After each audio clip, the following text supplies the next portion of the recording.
scholars, today our goal is to be able to subtract 2 to 3 digit numbers precisely with or without regrouping.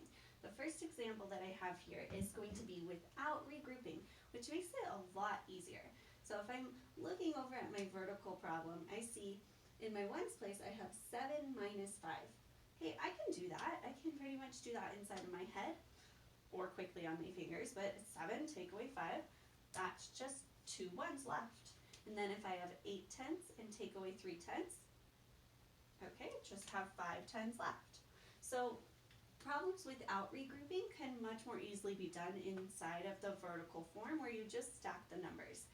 Be really careful when you do this form to make sure that your ones and your tens are lined up right on top of each other. Okay, so if you have a single digit number, you need to make sure your ones are right underneath your ones. All right, we're going to try something a little bit more complicated. When we start getting a problem with regrouping, you're going to see something strange happen. So I look over in my ones place and I say, wait a minute, that's too many. That's too big for me to take that away from the 7. And if I flip those numbers around, that's not right either, because if I put that digit there, that's going to be 89. I'm not working with the number 89. In subtraction, I'm not allowed to flip the numbers around like I would when I add. I have to make sure that I'm keeping them the same, okay? So I'm thinking 7 take away 9. Can't do it. Let's see how the place value chart can help us understand what to do in our vertical form. So if I have 87, let me count out my tens. 10, 20, 30, 40, 50, 60, 70, 80. 7 ones. 1, 2, 3, 4, 5, 6, 7. I can recount them just to make sure. So I have 5 up here because I'm organized. They're in 10 frame form. 5, 6, 7, 8.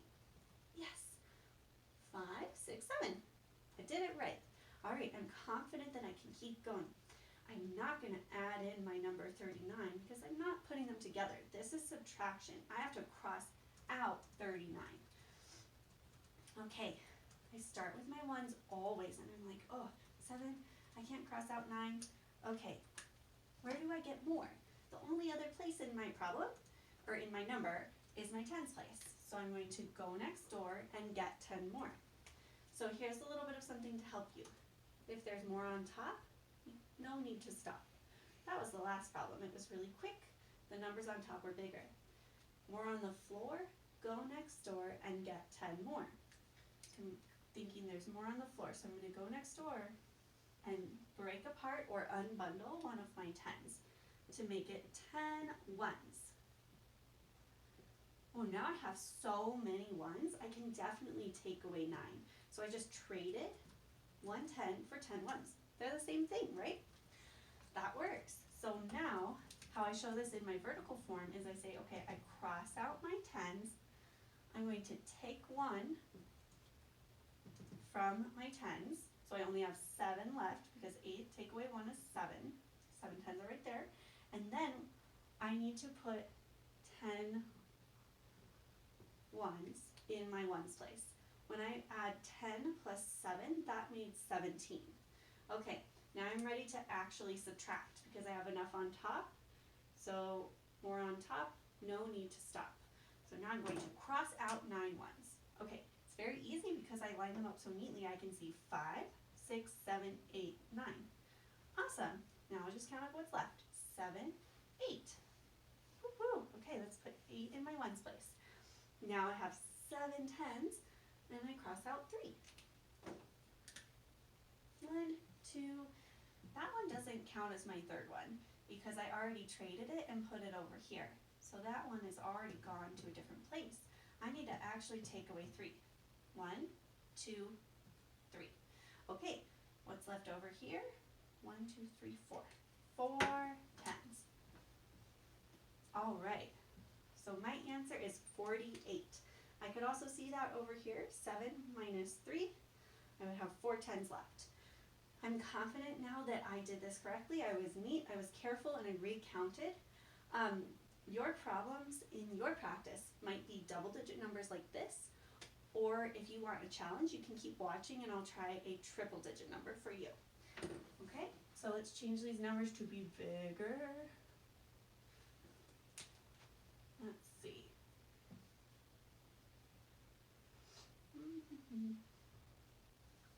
Okay, we're going to go 521 on the top.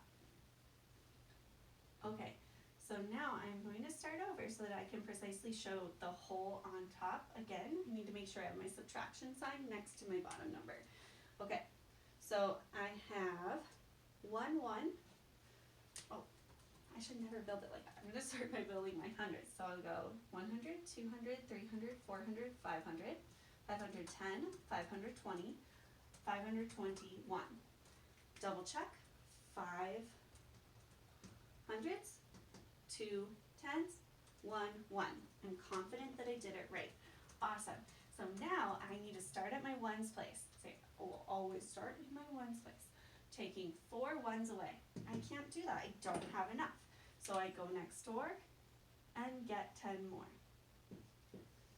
Okay, so I had 2 tens. Now I only have 1 because that 10 is unbundled to be 10 ones.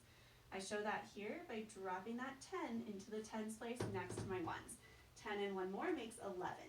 All right, now I have enough to take away 4, more on top. But then I have another problem. When you have more digits, you have more numbers to check first. So I'm looking up here and I see, oh my gosh, 1 is definitely not enough to cross out 9.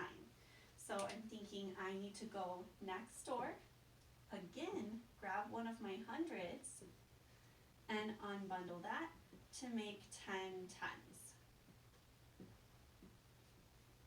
I show this inside of my vertical form by showing my 10 tens right there, right next to the 10 that I already have.